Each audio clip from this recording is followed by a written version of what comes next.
Mijo, dile que quiero una pizza de pepperoni y una pizza de hongos. My dad said he wants a pepperoni pizza and he wants a pizza with fungus. Fungus?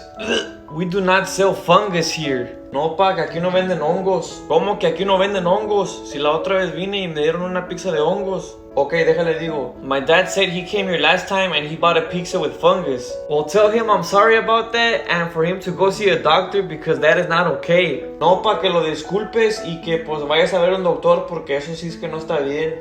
Nah, vete loco, vámonos.